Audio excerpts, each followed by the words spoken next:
આનંદ ઘનજી ભગવંતની પરાવાણી ઋષભજીને sir Pritam માહરો. ભાષાના 4 પ્રકાર છે. વૈખરી, મધ્યમા, પશ્યંતી અને પરા.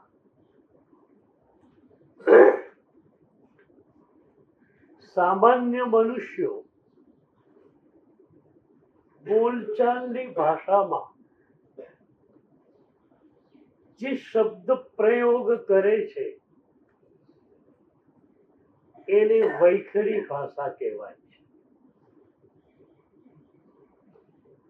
પણ તમારા શબ્દોની સાથે અર્થનું અનુસંધાન જ્યારે પ્રગટે છે ત્યારે વૈખરી મધ્યમામાં પલટાઈ જાય છે.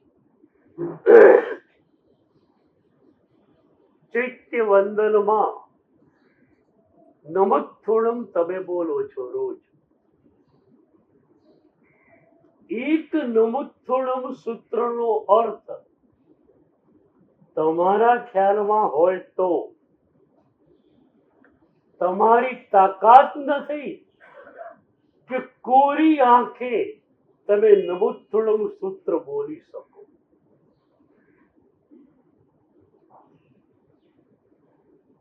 ડુસ્કા જ ડુસ્કા હોય. પ્રભુએ આટલું બધું મને આપ્યું.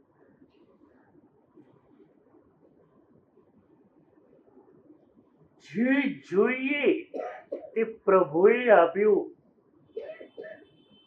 વોહી દયાળમ ધમ્મ દયાળમ, બધું જ પ્રભુએ આપ્યું છે. મારી પાસે જે પણ શુભ છે એ બધું જ શુભ પ્રભુએ મને આપેલું છે. એક સારો વિચાર તમને આવ્યો. કઈ રીતે આવ્યો? તમે 17 જણાને કહેતા ફરો મને આ વિચાર આવ્યો. હકીકત શું છે? તમારી આજુબાજુમાં રહેલા કોઈ મહાપુરુષે એ સરસ વિચાર કરેલો. એ વિચાર પૂરો થયો એટલે વિચારના જે પૂતગલો હતા એ બહાર ફેંકાયા અને એ વિચારના મનોવર્ગણાના પૂતગલોને તમે પકડી લીધા. એટલે કે શુભ વિચાર ઉપર તમારી માલિકિયત નથી.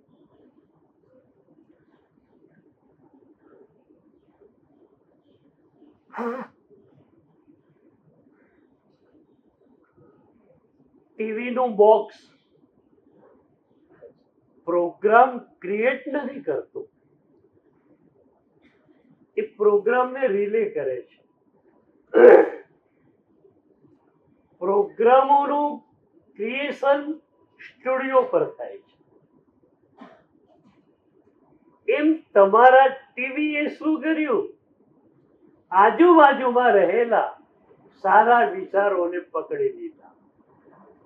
એટલે એ વિચારો મહાપુરુષોએ છોડેલા હતા તમને મળી ગયા.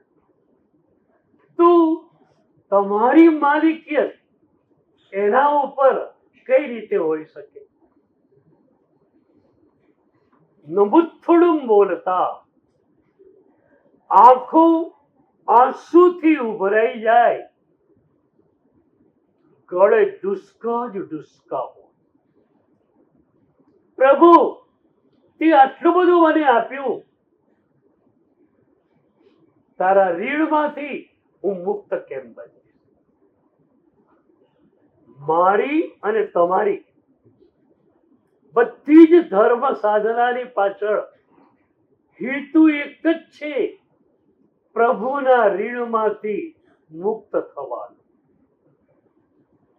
એટલું બધું પ્રભુએ આપ્યું છે કે એ પ્રભુના ઋણમાંથી મુક્ત કઈ રીતે થવું? તો મધ્યમાની અંદર શબ્દોની સાથે અર્થનું અનુસંધાન પ્રગટે છે.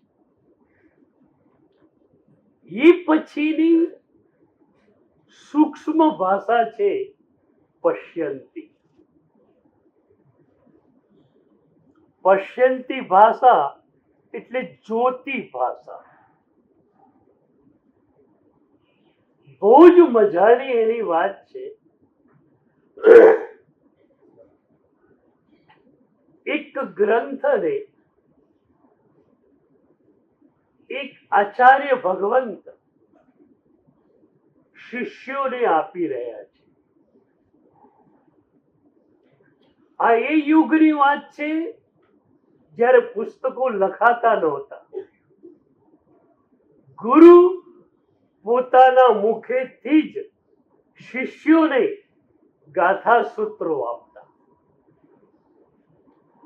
તો એક મજાનો આવો ઉપાશ્રય, એમાં આચાર્ય ભગવંત બિરાજમાન છે. અનેક શિષ્યોને એમણે આ ગ્રંથ આપ્યો. હવે ગ્રંથ લખાયેલો તો છે, એક સમય એવો આવે કે આચાર્ય ભગવંત પણ ન હોય. એ સૂત્રને ગોખનાર શિષ્યો પણ ન હોય. હંમેશા જ્ઞાન અધિકારીને જ આપવામાં આવતું. એટલે શિષ્યોને અધિકારી વિદ્યાર્થીઓ ન મળ્યા તો એમણે એ સૂત્રને આગળ જવા ન દીધું. તો એ સૂત્રના જાણકાર આચાર્ય ભગવંત નથી, કોઈ શિષ્ય નથી. એટલે આપણે માનીએ કે એ ગ્રંથ વિચ્છિન્ન થયો. હવે એ ગ્રંથ આપણી પાસે નથી, પણ ના છે. ઈથરમાં, વાતાવરણમાં એ શબ્દો ગુંજેલા હતા. સેંકડો શિષ્યો એ હોલમાં બેસીને એ સૂત્રને ગોખતા હતા. એના ધ્વનિ આંદોલનો ત્યાં મોજૂદ છે. વર્ષો પછી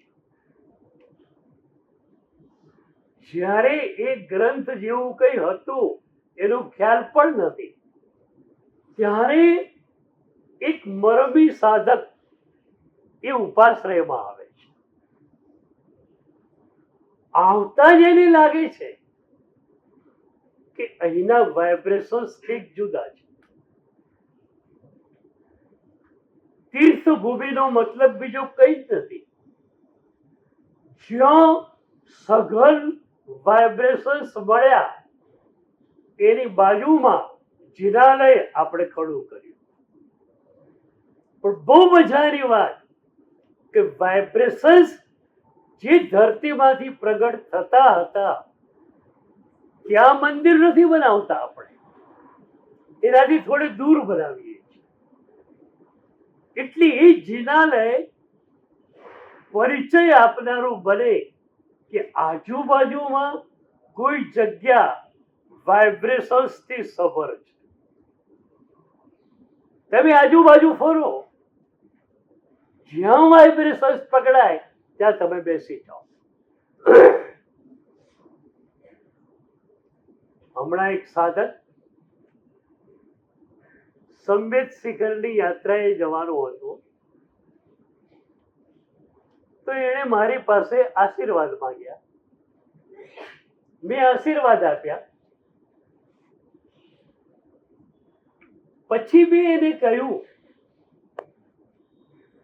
કે તું રીજુવાલિકા નદીને કાંઠે જાય તો ત્યાં ધ્યાનમાં થોડી વાર માટે બેસજે. 2600 વર્ષ એ કોઈ મોટો સમયગાળો નથી. કાળના મહાસાગરમાં એ તો એક ટીનીસ્ટ પોર્શન છે, એક નાનકડી ચમચી. તો 2600 વર્ષ પહેલા પ્રભુ મહાવીર દેવને કૈવલ્યની પ્રાપ્તિ ત્યાં કણે થઈ, એની ઉર્જા ત્યાં કણે વિખેરાયેલી છે. એ ઉર્જાને પકડવાની તું કોશિશ કર. ઉર્જાને પકડનાર ઘટક દ્રવ્યો બે છે, વૃક્ષ અને ધરતી. વૃક્ષનું ગ્રાસ્પિંગ પાવર વધારે છે ધરતી કરતા. એટલી જ દરેક તીર્થંકર ભગવંતોનું દીક્ષા કેવળ જ્ઞાન વૃક્ષની નીચે જ થાય. એ વખતે જે વિસ્ફોટ થાય અને ઉર્જા પ્રગટે એને વૃક્ષ પી લે, ધરતી પી લે અને હજારો વર્ષો સુધી એ ઉર્જા તમને આપ્યા કરે. પરમ પાવન શત્રુંજય તીર્થે જઈએ, રાયણ વૃક્ષની નીચે ધ્યાન કરીએ તો શું થાય? દાદા ઋષભદેવની ધ્યાન સમયની ઉર્જાને આપણે પકડી શકીએ. તો મેં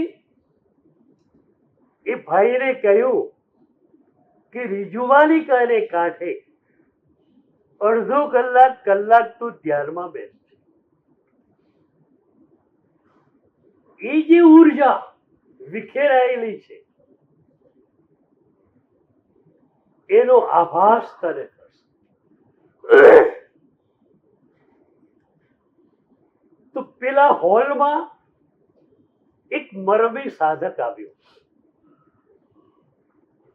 એની ખ્યાલ નથી કે અહીંયા કોઈ આચાર્ય ભગવંત રહેતા હતા.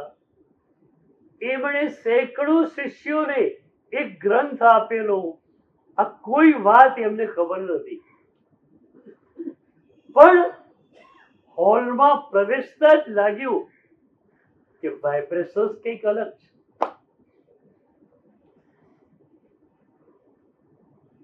યાદ રાખો, મહાપુરુષો જાય છે. મહાપુરુષો જાય છે એટલે એમનું શરીર જે છે એ અગ્નિને હવાલે થાય છે. ઉર્જા જે છે એ ત્યારે ત્યાં રહેતી હોય છે. એટલે જ આપણે ત્યાં સમાધિ તીર્થોનો મહિમા છે. એક ગુરુદેવ કાળ કરી ગયા, પાછળ આપણે મંદિર બનાવીએ. શા માટે? કે ત્યાં ઉર્જા વધુ પ્રમાણમાં છે. ત્યાં ધ્યાન કરીએ તો ગુરુદેવની ઉર્જા સાથે આપણે સંબદ્ધ બનીએ.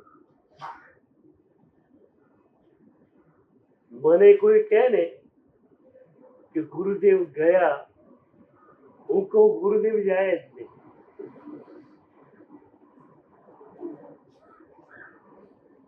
ગુરુ જઈ શકે જ નહીં. ગુરુ અહીંયા જ છે. કારણ કે ગુરુની ઉર્જા, ગુરુની શક્તિ અહીંયા છે.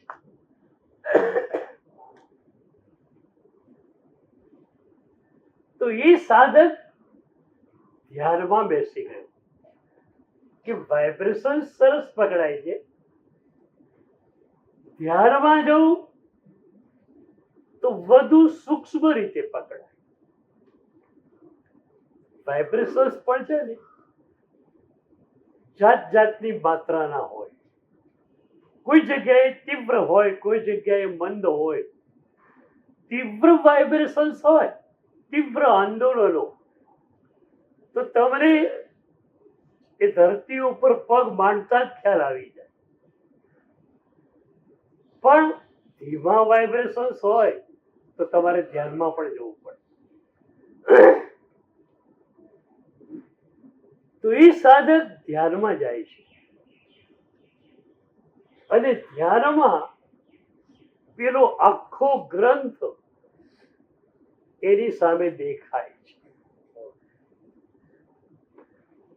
પશ્યંતી જ્યોતિ ભાષા, એ ગ્રંથ આખો ભીત પર લખાયેલો છે એ રીતે એને દેખાય છે.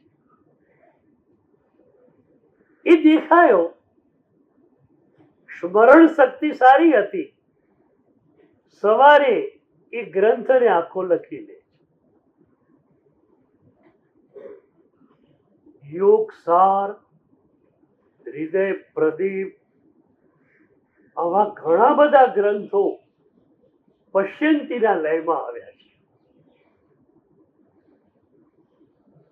કોઈ કર્તાનું નામ નથી. કર્તા નામ લખે પણ સી રીતે?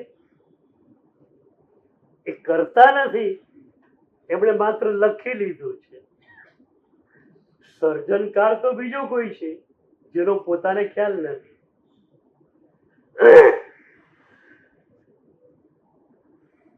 તો આ પશ્યંતી ભાષા. છેલ્લી ભાષા છે પરાભાષા. પરાભાષા એ છે જ્યાં તમારું કર્તૃત્વ પૂરેપૂરું છૂટી ગયું છે અને દિવ્ય ચેતના, પરમ ચેતના તમારા કંઠનો ઉપયોગ કરી અને કંઈક મજાનું ગાન કરે છે. એ પરાભાષા. તો આનંદ ઘનજી ભગવંતની આ પરાભાષા, પરાવાણી, એ પોતે છે જ નહીં.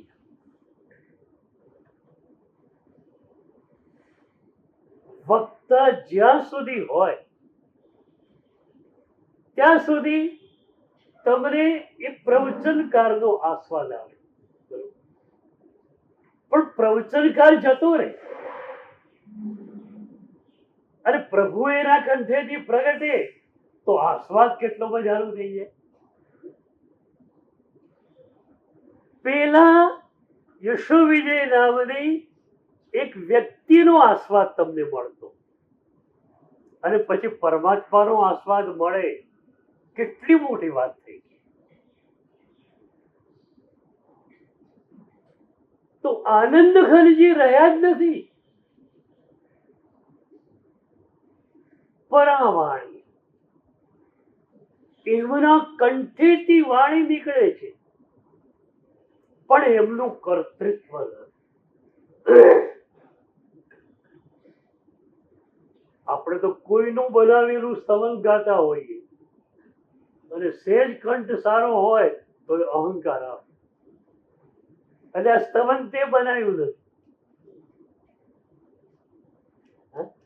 અહંકાર શેનો કરે છે?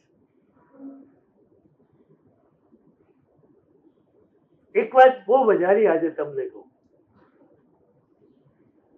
અહંકારને ડિલીટ કરવાની કોશિશ ક્યારે પણ નહીં કરતા.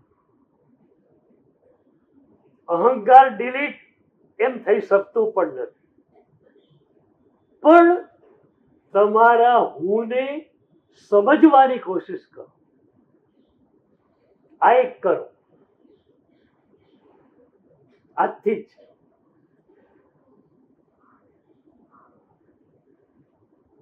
તમે જેને હું કહો છો એ હું છે શું?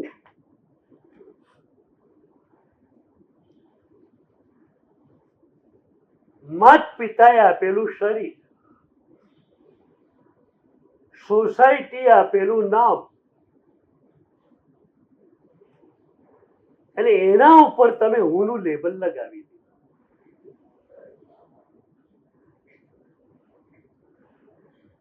તમારા હુંને સમજવાની કોશિશ કરો. તમારા હું ઉપર હસવાનું ચાલુ થઈ જાય, પછી સાધના શરૂ થશે. તમે કહેશો આ હું માંસ અને ચરબી જ અંદર છે, ઉપર ચામડી લગાવેલી છે. ચામડી સહેજ ફાટે તો શું નીકળે?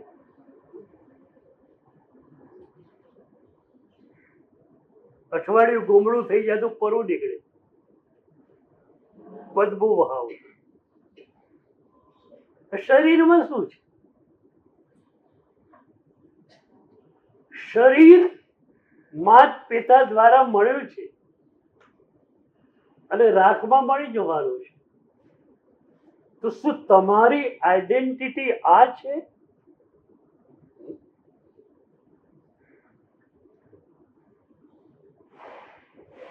એક કવિએ લખ્યું છે, जिंदगी एक किराए का घर है, एक दिन तो बदलना पड़ेगा. जिंदगी एक किराए का घर है, एक दिन तो बदलना पड़ेगा. मौत जब तुमसे आवाज देगी तब घर से निकलना पड़े.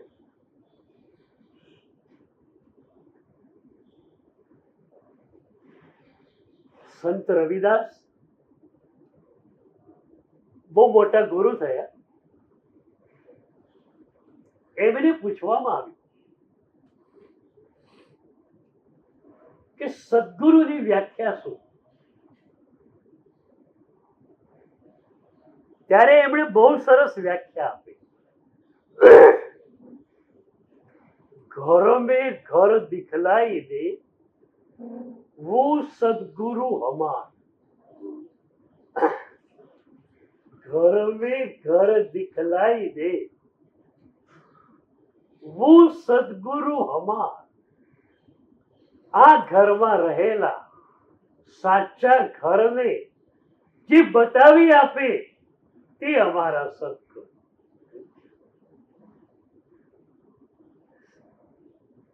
ક્યારે પણ સદગુરુ પાસે જઈને રડ્યા કે સાહેબ આ શરીરને અને નામને હું માનીને જીવ્યો છું, મારા હુંને છીનવી દો? કયું કોઈ વાત? મારા આ હુંને છીનવી લો અને મારા સાચા હુંને આપો. આ તમે નથી, તમારા રહેવાનું આ ઘર છે. કોઈ માણસ ધર્મશાળામાં જાય, પ્રભુની પૂજા એને કરવી છે, ખાલી 3 કલાક રોકાવું છે. ધર્મશાળાની રૂમ લીધી, રૂમ ખોલી, રૂમમાં જોયું પ્લાસ્ટર ખરી ગયેલું છે,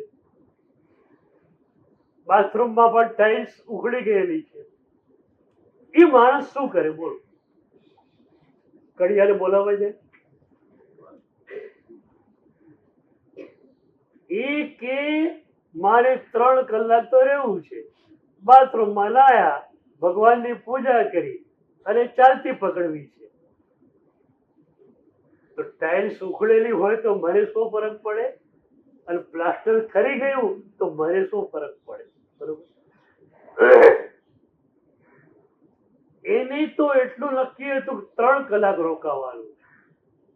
આ ઘરમાં કેટલા રોકાવાનું ખબર છે?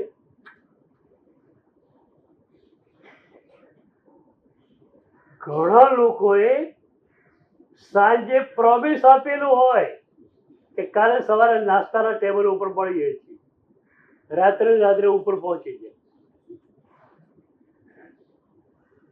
આ ઘરમાં કેટલું રહેવાનું? તો આ ઘરમાં કંઈક થઈ ગયું તો શું કરો તમે? સાધક તરીકે તમારી દૃષ્ટિ શરીર માટે શું હોય બતાવું. પીડા જોડે તમને વાંધો નથી, અસમાધિ જોડે તમને વાંધો છે. ભગવાન પાસે પણ આપણે નથી માંગતા કે પ્રભુ મારી પીડાને તું દૂર કર, પણ મને સમાધિ આપ એવું આપણે માંગીએ છીએ. તો સમાધિ આપણી ખોરવાવી ન જોઈએ. તમને ખ્યાલ છે તમારી સમાધિનું મહત્વ અમને કેટલું બધું છે. એક વ્યક્તિ 16 ઉપવાસનું પછાડ લીધું. 15મો દિવસ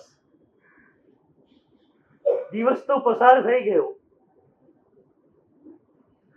રાત્રે એને તરસ લાગી. 10 સાડા 10 વાગ્યા કે મને પાણી આપો. બધા એને સમજાવે કે હવે કેટલા કલાક છે, સવારે 89 પછાડે ગુરુદેવને પૂછીને તમને પાણી આપી દઈશું. રાત્રે તો પાણી ના પીવાય. પેલો કે મારાથી રહેવાય એવું નથી, પાણી નહીં આપો તો મરી જઈશ. એ વખતે ગુરુદેવને બોલાવવામાં આવે રાત્રે.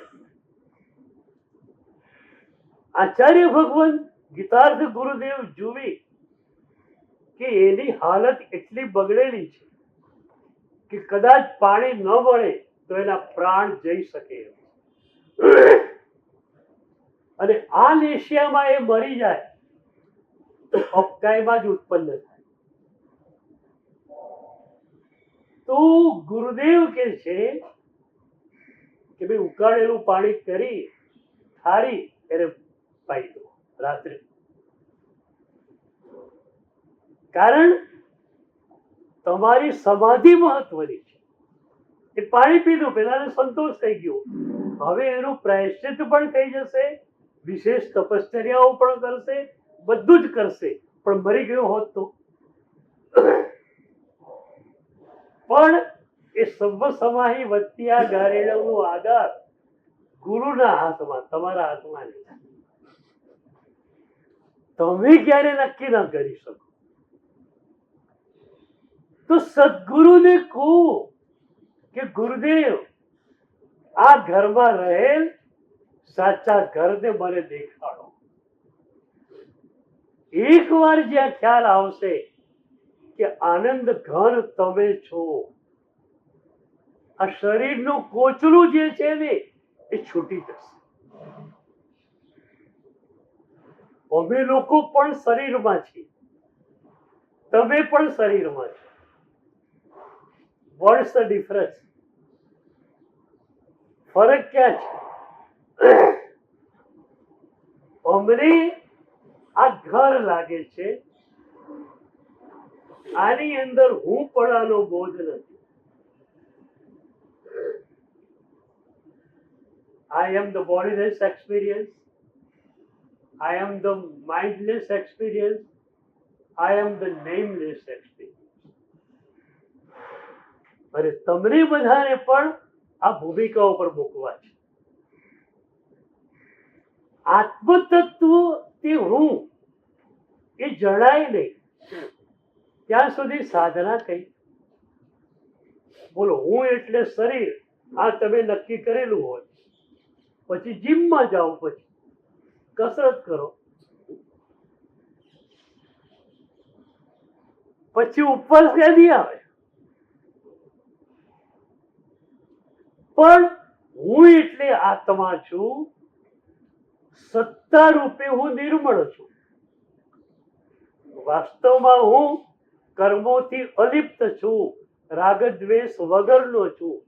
પણ અત્યારે મારા અજ્ઞાનને કારણે રાગ દ્વેષનો લેપ મારા આત્મતત્વ ઉપર થયેલો છે. તો હવે બધી જ સાધના શેના માટે? એ જે આત્મતત્વ ઉપર મેલ લાગ્યો છે એને દૂર કરવા માટે. એટલે આત્મનિર્મલીકરણ માટે આપણી બધી જ સાધના, પણ હું એટલે આત્મા આ જો નક્કી નથી થયું તો વાસ્તવમાં તમારી સાધના પણ શરૂ થઈ ગઈ.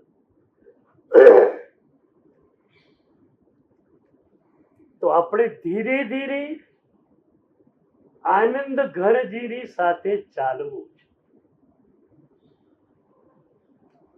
આપણે એમનો હાથ પકડીશું, એમણે ભગવાનનો હાથ પકડ્યો છે.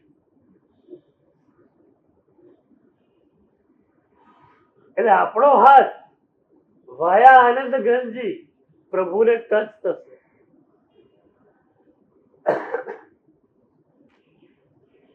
આજે જે દીક્ષા લીધી એ શિષ્યનો હાથ પ્રભુને ટચ થઈ શકે.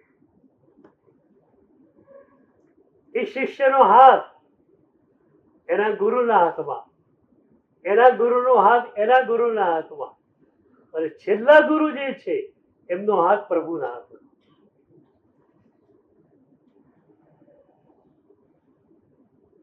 પ્રભુનો સ્પર્શ, પરમ સ્પર્શ. તમને રોજ પરમ સ્પર્શ થાય છે. પૂજા કરો ત્યારે શું થાય? પરમાત્માનો સ્પર્શ. પરમાત્મા મૂર્તિ છે કે સાક્ષાત પરમાત્મા છે? સાક્ષાત પરમાત્મા છે. સાક્ષાત પરમાત્માનો સ્પર્શ કરો છો ત્યારે શું થાય છે? આજથી તમારી પૂજા બદલાઈ જવી જોઈએ.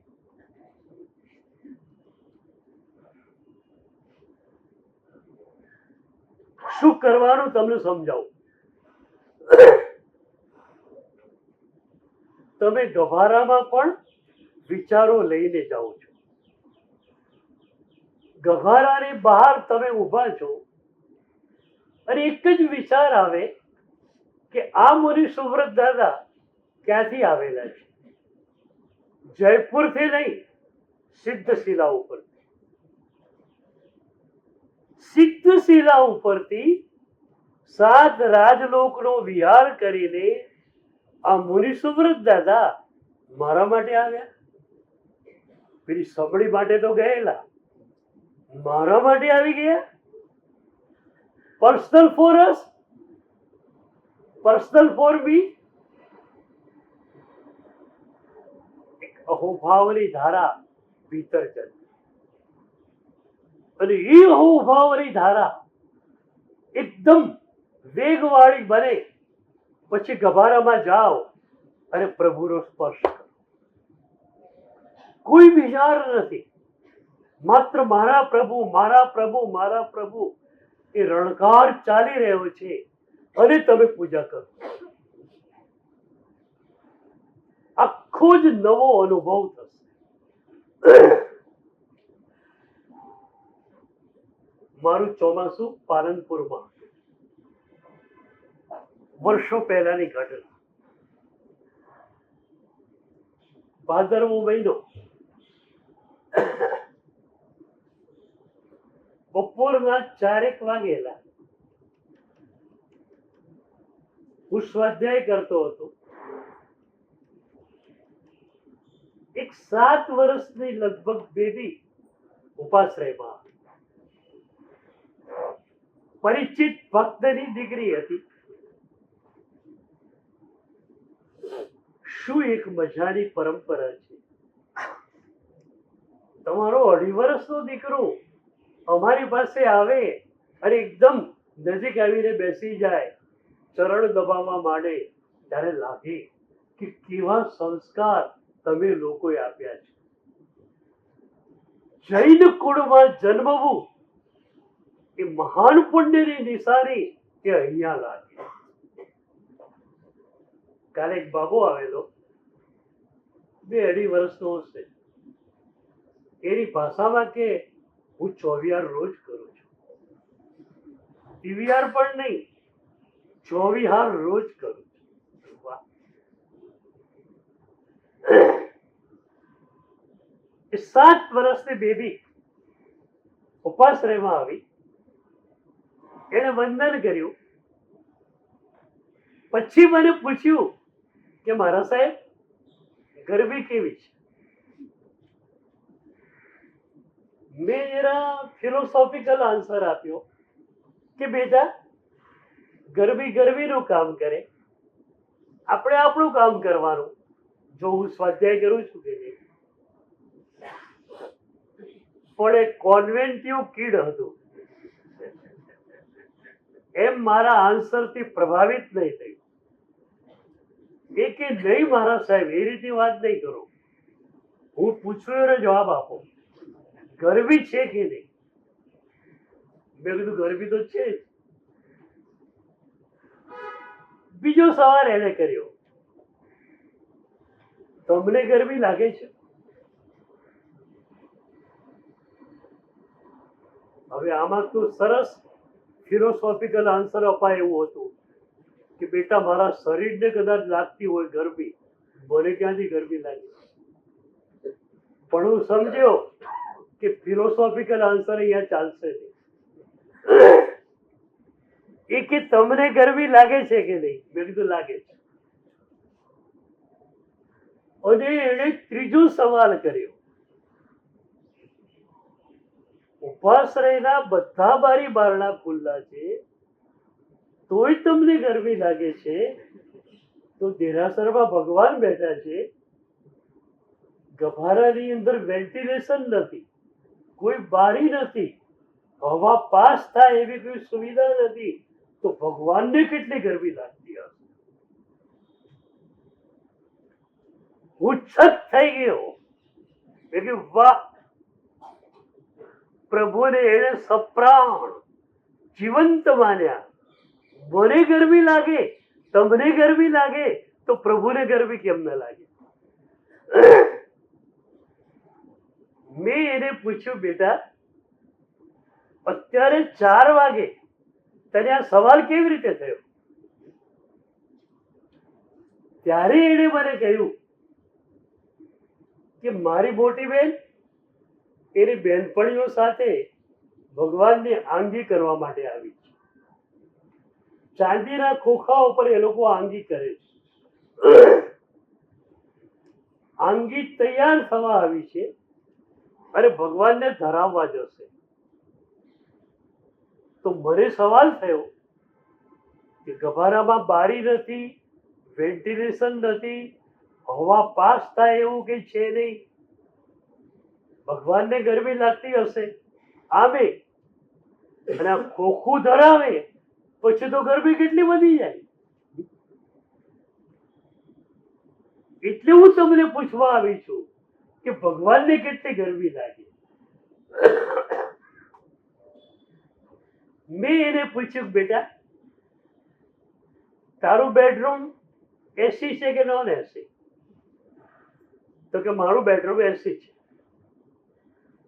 મેં કીધું રાત્રે 9 વાગે તારા બેડરૂમમાં જાય પછી તારે કેટલા બારી બારણા ખુલ્લા કરવા પડે? મને કે સાહેબ બારી બારણા ખુલ્લા છે ને કરવાના હો, સ્વિચ દબાવી, રૂમ ચીલ્ડ, ઠંડુગાર. ત્યારે મેં કહ્યું કે જે ભગવાન આખી દુનિયાને ઠંડકનો પુરવઠો પૂરો પાડે એમનો ગભારો કેવો હોય? મને કે હા, એ વાત તો બિલકુલ સાચી. તો સેન્ટ્રલી એર કન્ડિશન હોય ત્યાં બધું. ચાલો ભગવાનને ગરમી નહીં લાગે, હું જાઉં છું.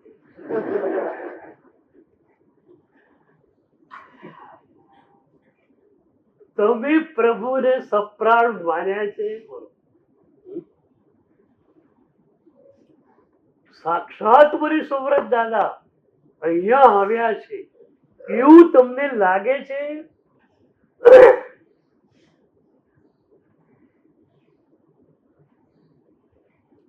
એ જ પરમ ચેતનાને અમે મૂર્તિમાં આરોપિત કરી છે, જે પરમ ચેતના પૂરા બ્રહ્માંડમાં છવાયેલી છે. તો સાક્ષાત પરમાત્મા છે. મૂર્તિ શબ્દનું અસ્તિત્વ ભક્તની ડિક્શનરીમાં છે જ નહીં. મૂર્તિ તો ક્યાં સુધી તમે જયપુરથી લાવ્યા ત્યાં સુધી. જે ક્ષણે પ્રાણ પ્રતિષ્ઠા થઈ ભગવાન થઈ ગયા. સાક્ષાત પરમાત્મા છે. પણ એ સાક્ષાત પરમાત્માનું દર્શન કરો. ક્યારેક કલાપુરસુરી દાદા પ્રભુનું દર્શન કરતા હતા ત્યારે વિમર્શન થતી કે પ્રભુને જોવા કે આ દાદાને જોવા. પ્રભુને જોતા જાણ કે સાક્ષાત પ્રભુ સમોસણમાં બેઠેલા છે એવો ભાવ દાદાના મુખ ઉપર ઉપસતો. એક અનુષ્ઠાન સમ્યક તમારી પાસે આવી ગયું એ એક સમ્યક અનુષ્ઠાન તમને મોક્ષ અપાવવા માટે સમર્થ. એક પ્રભુનું દર્શન, એક પ્રભુની પૂજા, એક સામાયિક કોઈ પણ અનુષ્ઠાન, પણ એમાં સંપૂર્ણતયા જાઓ. There should be the totality. બધું ઉપર છલ્લું નહીં. સામાયિક તમે કરવા માટે ઘરે બેઠેલા હો, બરોબર, 20 મિનિટ થઈ છે. તમને ખ્યાલ છે સામાયિકમાં શું શું ન થાય? ફોન ઉચકાય નહીં, કાચા પાણીને અડાય નહીં, ખબર છે? એમ મનની અંદર પણ ગુસ્સો ન કરાય એ ખ્યાલ છે ને?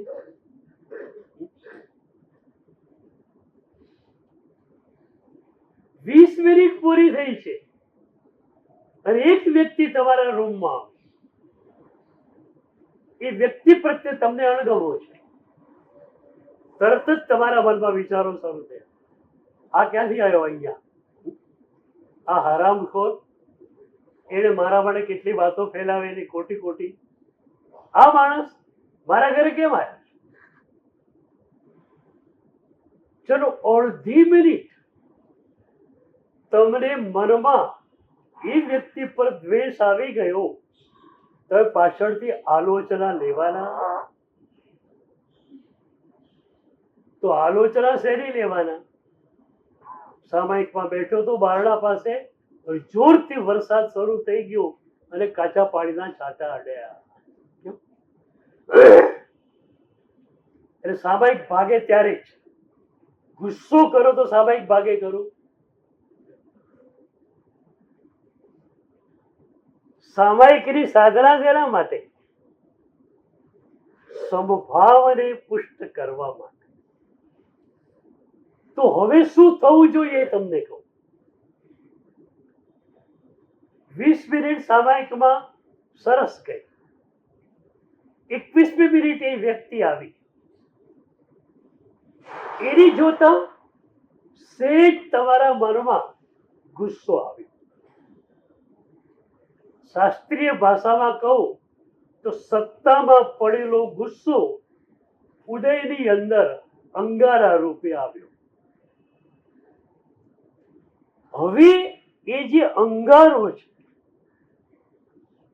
એના પરત્વે બે કામ કરી શકાય. તમે જાગૃત થઈ જાઓ તો અંગારા ઉપર રખ્યા ફરી વળે અને અંગારો શાંત થઈ જાય. જાગૃતિ એ આવે કે હું સામાયિકમાં છું, સમભાવની સાધનામાં છું, મારાથી ગુસ્સો થઈ જ ન શકે. સમભાવ અને વિભાવ આમને સામે. મન જ્યારે સમભાવમાં હોય ત્યારે વિભાવમાં હોઈ શકે? રાગ, દ્વેષ, અહંકાર આ બધા વિભાવો છે. તો એક સાથે મન બેમાં હોઈ શકે ખરું? ન હોય. તો તમે સમભાવમાં છો ત્યારે વિભાવમાં દ્વેષમાં કેમ હોઈ શકું? આ જાગૃતિ આવી ગઈ તો શું થયું? અંગારો શાંત થઈ ગયો. પણ સામાયિકમાં બેઠેલા છો, જાગૃતિ ન આવે તો વિચારો તમારા ચાલશે. આ માણસે મારું કેટલું નુકસાન કર્યું, આ માણસ કેવો હરામખોર છે, આ માણસ આવો છે. તો એ વિચારો શું કરશે? અંગારાને ભડકામાં ફેરવશે. એક તમારી જાગૃતિ તમારા રાગને, તમારા દ્વેષને, તમારા અહંકારને શાંત કરી શકે છે. હવે તમે જાગૃત જ છો ને, અત્યારે જાગતા છો ને? અત્યારે જાગો છો કે ઊંઘો છો? જાગો છો. આ જાગૃતિ કોન્શિયસ માઇન્ડના લેવલની છે. આપણે અસ્તિત્વના લઈને અનકોન્શિયસ માઇન્ડને પણ પેલી પાર જે અસ્તિત્વ છવાયેલું છે એના સ્તરની જાગૃતિ જોઈએ.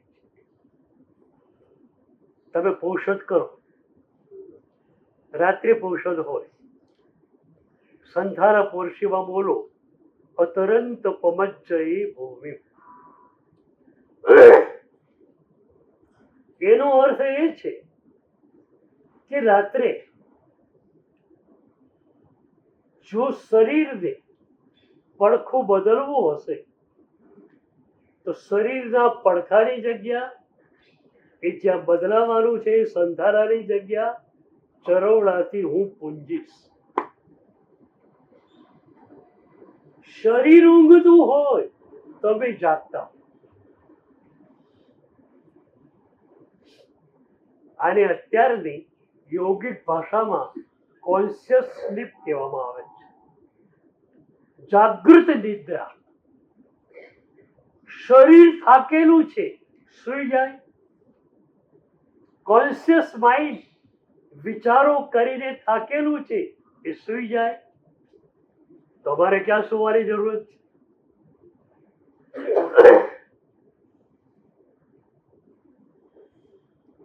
સાધકનું શરીર સૂવે, સાધક ક્યારે પણ સૂવે. એટલે તો પ્રભુએ કહ્યું આચારાંગજીમાં, સુત્તા અહુણી મૂળીનો સંયમ જાગરણ. પ્રભુની એક શ્રદ્ધા, મારા મુનિઓ, મારી સાધ્વીઓ સતત જાગૃત હોય. રજોહરણ મળી ગયું એ સતત જાગૃત હોય.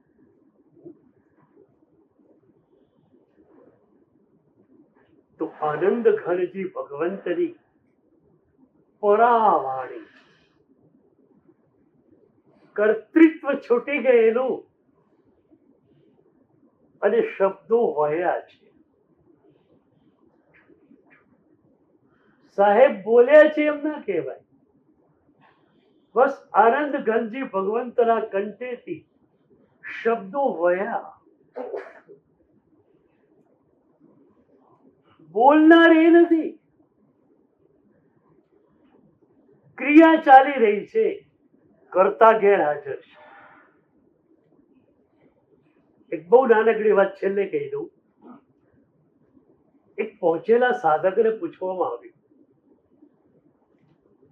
કે સાધનાના પ્રારંભમાં પણ આપ ખાતા હતા, પીતા હતા, સૂતા હતા. આજે આપણી સાધનાની ઊંચાઈ બહુ જ વધી ગઈ છે, છતાં આપ ભોજન લો છો, આપ પાણી પીઓ છો,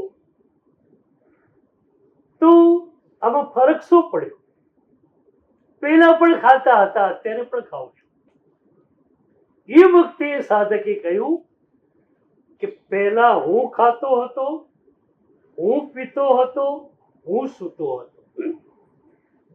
હવે ખવાય છે, પીવાય છે, સુવાય છે. હું ઉડી ગયો, ક્રિયા રહી, કરતા ઉડી ગયો. તમે છે ને ખોટી જગ્યાએ કર્તાને ઉડાડ્યો છે. પ્રતિક્રમણની ક્રિયા કરો, કરનારું અદૃશ્ય હોય. અરે કર્તાને ત્યાં નથી ઉડાડવાનું. રાગ દ્વેષની જ્યાં ક્રિયા કરો ત્યાં કર્તાને ઉડાડવાનું છે. તો કર્તૃત્વ બિલકુલ ગયેલું હતું અને પ્યારા પ્યારા શબ્દો હયા છે. એ પ્યારા શબ્દોની સાથેની આપણી યાત્રા શરૂ.